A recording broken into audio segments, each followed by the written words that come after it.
আজকে আমি আপনাদের সঙ্গে শেয়ার করব একটা হেলদি নাস্তার রেসিপি। ছোট থেকে বড় সবাই খেতে পারে।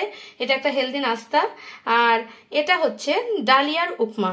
আর সব সবজি দিয়ে বানানো হবে। আপনারা যা যা সবজি খেতে ভালোবাসেন, তাই বলে ভেন্ডি নয়, ভেন্ডি বা কুমড়ো এগুলো দিলে ভালো লাগবে না, তবে এগুলো একটু দেখে শুনে দেবেন। যেমন গাজর, বিনস, ক্যাপসিকামও দিতে পারেন, আমি ক্যাপসিকাম দিইনি।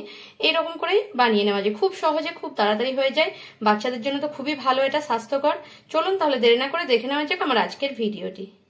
ডালিয়ার উপমা বানানোর জন্য আমি এখানে মেন যেটা ডালিয়া নিয়ে নিয়েছি কিছু সবজি, আলু নিয়ে নিয়েছি, গাজর নিয়ে নিয়েছি, বিনস, আর এখানে নিয়ে নিয়েছি কাঁচা লঙ্কা, একটু আদা, একটু পেঁয়াজ, একটা মিডিয়াম সাইজের, এখানে শুকনো লঙ্কা, কালো সর্ষে, আর নিয়ে নিয়েছি একটু কারি পাতা।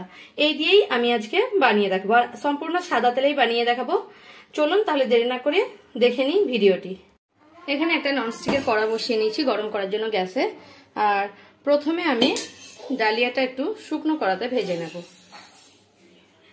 এবারে ডালিয়াটা এভাবে মিডিয়াম ফ্লেমে রেখে একটু শুকনো কড়াতে ভেজে নেব। ডালিয়াটা আমার এখন শুকনো কড়াতে 3 থেকে 4 মিনিট আমি লো টু মিডিয়াম ফ্লেমে ভেজে নিয়েছি। এবারে এটাকে ঢেলে নেব।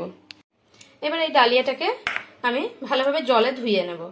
এখানে আবারও কড়াটা বসিয়ে দিয়েছি গরম করার জন্য, আর এখানে 2 চামচ সাদা তেল দিয়ে দিচ্ছি। এখানে সাদা তেল দেওয়ার পর শুকনো লঙ্কা দিয়ে দিচ্ছি, আর দিয়ে দিচ্ছি কালো সর্ষে। এখানে শুকনো লঙ্কাটা একটু ফুটে ওঠার পরে দিয়ে দেব কারি পাতাটা, আর কারি পাতাটা দিয়ে একটু নাড়তে থাকবো। এবারে কারি পাতার পরে যে আদা কুচিটা সেটা দিয়ে দেবো। জাস্ট কয়েক সেকেন্ড আমি এটা নেড়ে নেবো। তারপরে দিয়ে দিচ্ছি পেঁয়াজ।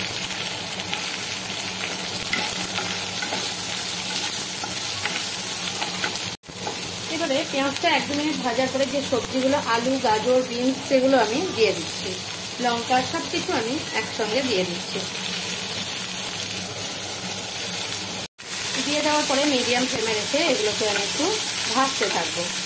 একটু ভাজা ভাজা করে নেব, জাস্ট একটু ভাজা ভাজা।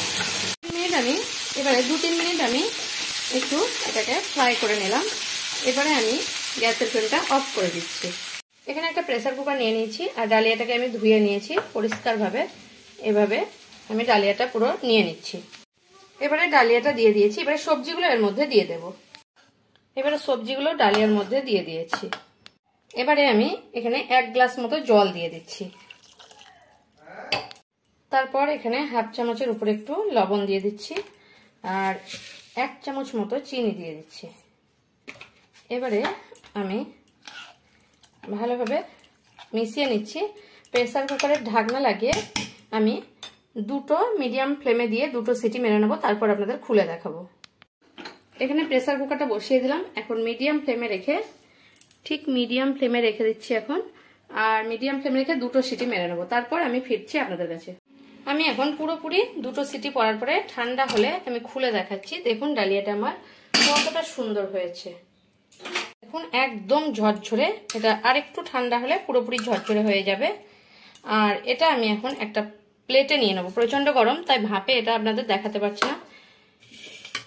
দেখুন ভাপ লেগে যাচ্ছে। এবারে আমি তুলে নিচ্ছি, এভাবে এখানে তুলে নিচ্ছি। দেখুন কতটা সুন্দর হয়েছে, কতটা ঝরঝরে। আমি একটা প্লেটে একটুখানি তুলে নিলাম। দেখুন কাছ থেকে দেখাচ্ছি, একদম ঝরঝরে হয়েছে, অথচ জুসি হয়েছে। একদম শুকনো খটখটে হয়ে গেলে কিন্তু খেতে ভালো লাগবে না। জুসিও থাকবে, ঝরঝরেও থাকবে, আর একটু ঠান্ডা হয়ে গেলে আর একটু ঝরঝরে হবে। কিন্তু কতটা সুন্দর হয়েছে দেখুন। আমার ভিডিও যদি আপনাদের ভালো লেগে থাকে তাহলে আমার চ্যানেলকে সাবস্ক্রাইব করার অনুরোধ রইল, আর কমেন্ট করে জানাবেন রেসিপিটা আপনাদের কেমন লাগলো। যদি ভালো লেগে থাকে তাহলে একটা লাইক করতে ভুলবেন না, আর প্রচুর প্রচুর শেয়ার করবেন।